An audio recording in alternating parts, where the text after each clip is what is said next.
आइए आज हम पढ़ते हैं चैप्टर नंबर 5 सफलता के नुस्खे। बेचने का प्रोफेशन जो सिला और इनाम देने वाला हो सकता है या आर्थिक और भावनात्मक दोनों रूपों में इनाम देने वाला हो सकता है। यह हताश और निराशापूर्ण भी हो सकता है।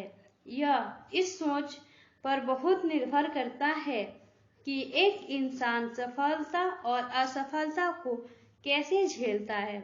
जब हम एक सेल करते हैं भावनात्मक रूप से उत्साहित हो जाते हैं। जब हम कोई सेल नहीं कर पाते तब हम अपने आप को हारा हुआ मानते हैं। जब एक सेल्समैन महसूस करता है कि सेल्स प्रोफेशन न केवल सेल या बेचने का प्रोफेशन है बल्कि इससे दूसरों की मदद और उनकी समस्याओं का सुलझाया भी जाता है। इस प्रोफेशन में सफल होने के लिए एक इंसान को साबित किया हुआ वह तरीका अपनाना चाहिए जिसे बार बार करने से सकारात्मक या पॉजिटिव नतीजा निकले, जिससे उसे निरंतर पॉजिटिव परिणाम मिले। ग्राहकों को परखने की पहचान और उनका सही मार्गदर्शन करने के जरिए एक से अच्छा सेल्समैन सही या पॉजिटिव नतीजा लाता है। पॉजिटिव परिणाम को पाने के लिए वह बेचने का प्रभावी तरीका अपनाता है। वास्तव में इस प्रक्रिया को दोहराने से वही नतीजा आता है जहां सेल्समैन इस प्रोफेशन में आजादी और स्वतंत्र की खोज करता है। वही ज्यादातर अच्छे सेल्स प्रोफेशन का महसूस करता प्रोफेशनल यह महसूस करते हैं कि सफलता संकल्प और स्वयं के अनुशासन से आती है और इसी से निरंतर तरक्की होती है। जो अच्छे परफॉर्मर होते हैं उन्हें बौद्धिक, मानसिक और नैतिक सहयोग की आवश्यकता महसूस होती है। कभी कभी पीठ पर शाबाशी और कभी कभी पीछे से धक्का देने की जरूरत होती है, ठीक एक खिलाड़ी की तरह जिसे एक कोच की जरूरत होती है। एक अच्छे सेल्स प्रोफेशनल को भी एक कोच की जरूरत होती है। एक अच्छे कोच की भूमिका है लोगों के झुंड को एक संगठित टीम में बदलने की। इस टीम में हर खिलाड़ी एक स्टार बनता है।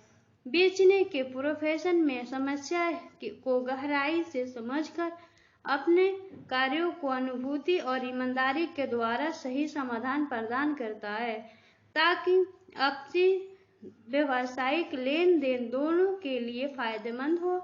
बेचने का प्रोफेशन शतरंज की खेल की तरह है जिसमें एक अच्छा खिलाड़ी अपने विपक्षी के आगे चलने वाली सभी चाल को मुआयना करता है और उसके अनुसार आगे बढ़ने की योजना बनाता है।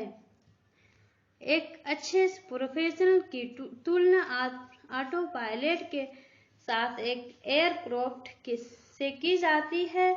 जो कहना चाहता हूँ उसे मैं अपने अनुभव को बांट कर बताता हूँ। एक बार जिस समय सुरक्षा की चिंता बहुत ही कम हुआ करती थी, मैं एक अंतर्राष्ट्रीय फ्लाइट में अपनी 10 साल की बेटी के साथ सफर कर रहा था।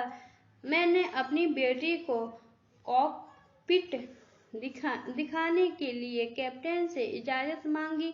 एक हवाई जहाज जो इतनी कॉम्प्लिकेटेड मशीन है वो कैसे उड़ता है, यह दिखाने के लिए मैं अपनी बेटी को हवाई जहाज के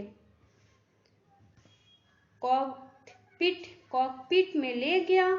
वह जगह छोटे छोटे इलेक्ट्रॉनिक मशीन और यंत्रों से भरा हुआ था। मैंने कैप्टन से पूछा, इतनी सारी बाधाओं और खराब मौसम के बावजूद हवाई जहाज अपने सही रास्ते पर कैसे चलता रहता है? कैप्टन के कंपास और लाल बत्ती जो लगातार जल बुझ रही थी को दिखाते हुए बताया कि कभी-कभी एयरक्राफ्ट रास्ते से भटक जाता है, लेकिन जैसे ही ऐसा होता है उसी समय ऑटो पायलट इसे ट्रैक पर या सही रास्ते पर वापस ले आता है। मैंने अपने आप में सोचा, यही चीज हमारी जिंदगी में भी लागू होती है। क्या हम भी कभी-कभी जीवन में रास्ते से भटक या इधर उधर नहीं हो जाते हैं? और क्या हमें भी एक ऐसे ही ऑटो पायलट की जरूरत नहीं है जो हमें सही रास्ते पर ले आए? वो ऑटो पायलट क्या है? जो आदमी को ट्रैक पर सही रास्ता पर लाता है। पहला, मूल्य सिद्धांत या असूल। दूसरा, विचार सोच या नजरिया। तीसरा, महत्वाकांक्षाओं जिंदगी में एक लक्ष्य हासिल करने की इच्छा। चौथा, साफ लक्ष्य और उद्देश्य। Thank you.